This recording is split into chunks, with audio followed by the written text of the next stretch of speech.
Hello. Hello, JJ. How are you doing? I'm doing good. Here we go for some more couch talks.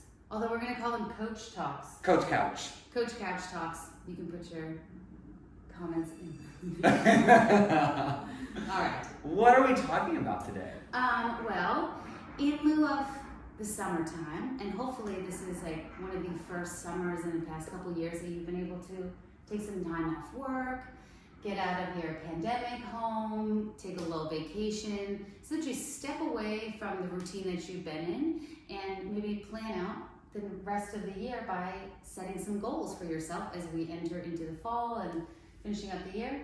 And so we're going to talk about goal planning and strategizing.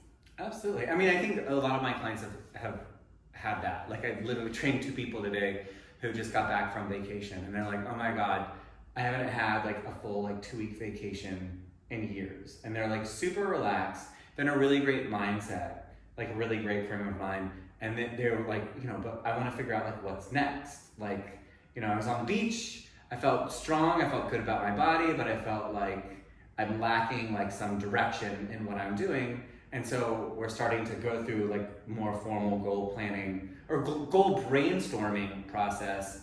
But then that should quickly turn into what we're going to talk about today. Like, what do you do with a goal, right? Like, so many of us have set, I mean, it's like that's the multi-billion-dollar fitness industry is set on people like setting goals and then not following through with them. Yes. And so I think like once you go from like that brainstorming kind of, that brainstorming place of like, all the different possible things that you could use to guide, whatever fitness goal or wellness goal or health goal. Like how then do you like put rubber to road, and how do you prepare yourself for success? Get in the car of habit change. That's okay. I mean, so essentially what today we're going to be doing is like really trying to give you guys ideas and strategies to start taking some time to think about your goals and be a better planner of them. So with that planning is we're going to briefly talk about the stages of change. And so it's a trans-theoretical model of change that's been around a really long time. If you think about just steps going up into something, we have like our pre-contemplation. This is even before we're thinking about something. Then we move into contemplation. I think I would like to change something. Then you're going to move into a preparedness phase. Then you're going to, from that preparedness phase, move into an action phase. And then from that action, you're going to hopefully find a maintenance. And then at the tippity top, you kind of like recycle, reuse, repeat, and finding that flow of change again. So today we're mainly going to talk about the preparedness phase, because a lot of times with goal setting, the biggest missing factor is just being prepared. And I was telling JJ about Murphy-proofing your plan. And so Murphy's law is the law that goes, anything that bad can happen will. Something along those lines. I think the last couple of years have definitely proven that. It's just like, just when you think that like one thing went wrong, then something else, and then the immunity breaks down, and then this happens, and then that, and you're like, geez, it's like a series of events. But what if you had foolproofed your plan, and at least to the best of your ability, because those stages of change, on average, people move through them 7 to 12 times before a habit or behavior starts to stick. So having a little compassion with yourself, as I always say, some flexibility, and adapting the plan so that way you can continue to kind of bounce back and move forward towards your goal. I think that's a really important point, because a lot of my clients, they can just be so mean to themselves. I mean, like, I'm supposed to be the mean one. And certain clients will tell you I am, but certain clients I'm nice to. And like, they're, I wanted to run a half marathon, but one of my clients decided to start running in Chicago in winter. Like, that, in retrospect, that wasn't like the greatest goal, because you can't run outside in snow, right? So, or like, I've had clients in New York who are like, oh, we set these big running goals, and then like the weather does not support that, right? And they don't have access to it. So it's like, yeah, in like the pre-planning phase and the brainstorming phase, it made sense. But then in the preparedness phase, it doesn't make sense. So, there's like, let's remove faults of past failures from it. Because I know, Morgan, we were talking about how like we learn a lot from failing a goal. Like, now we learn a lot. Like, oh yeah, Maybe the winter in Chicago is not the best time to start a running, practice, because we can learn a lot from that. So, absolutely.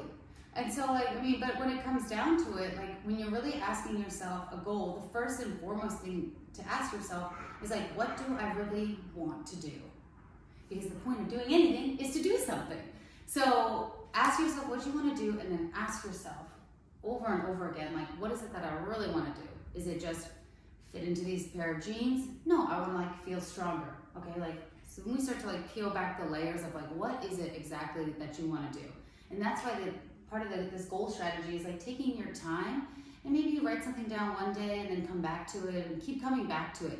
Because if you're going to make really long-term sustainable change, you want to make sure that it's something that you actually want to do.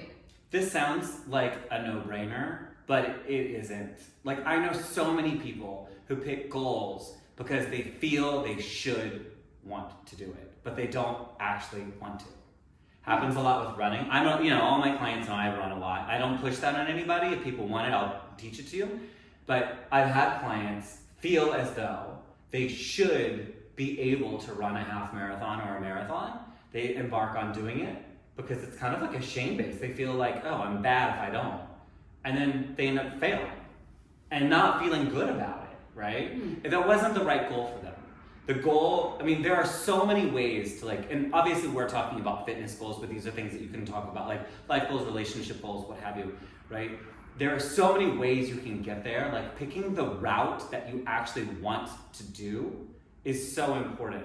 And I love what Morgan said, journal or be really transparent. I think that's the word to use. Be really transparent with yourself. Get rid of judgment. I have a client who it took us a while to really uncover why this client wanted to be a runner, why he wanted to run a half marathon and then a full marathon. And you know what it came out to be? Pride. He wanted to be able to tell his family that he could do it. And he liked the positive reinforcement he got from people he respected when he did it.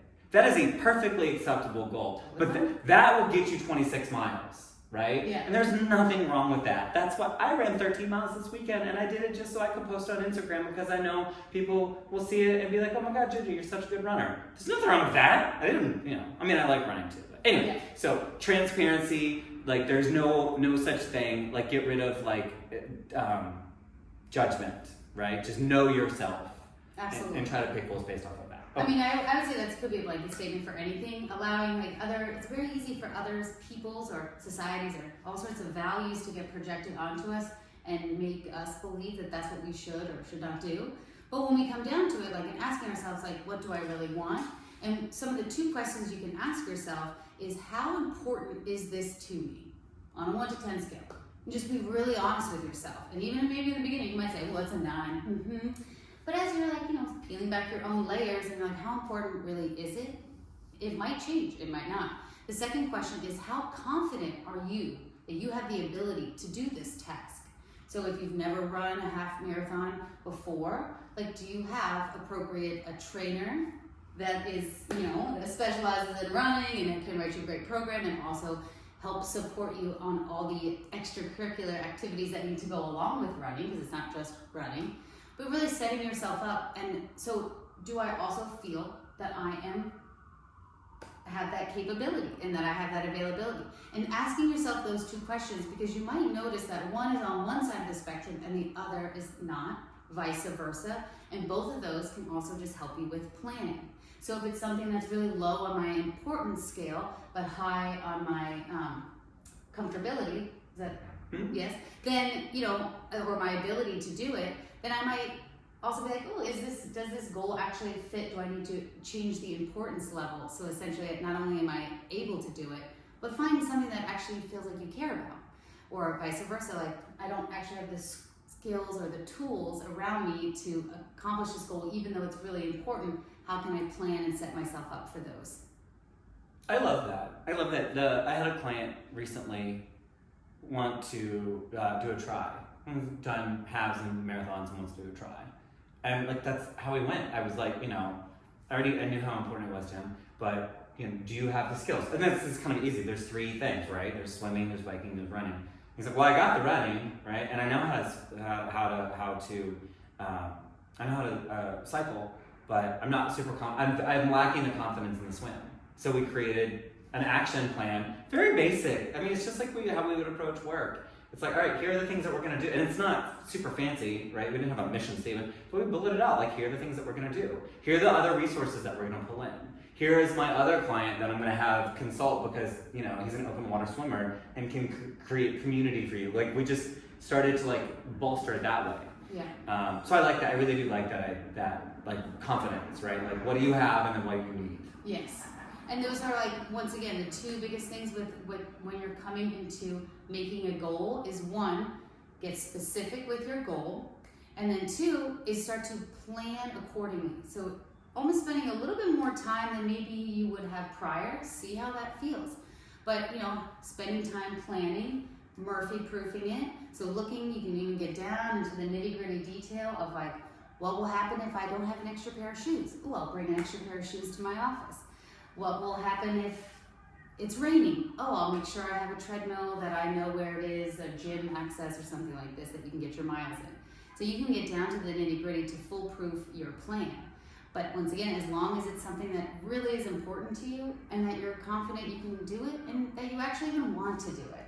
And when you know, I think about just like listening to your internal awareness and having kind of that mindfulness or quietness, even like closing your eyes and asking yourself like, what is it that I really want? And feel yourself having it. What does that feel like? What does it look like? Really start to embody it.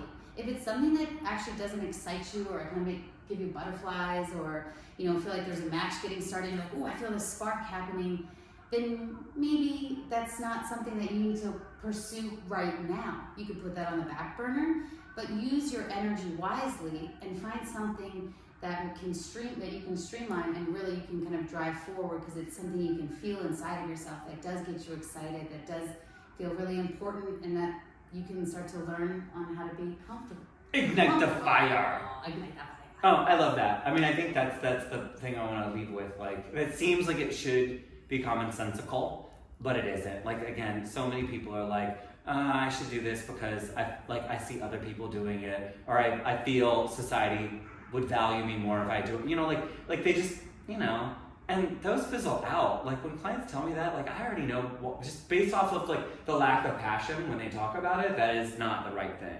So do the extra bit of work, do the extra bit of pre-contemplation and planning to like find the thing that does light your fire, and make sure that you have the resources to do it. JJ and I are always here to help you, but you're worth it. So set your goals. Light your fire! Light your fire. Light your fire!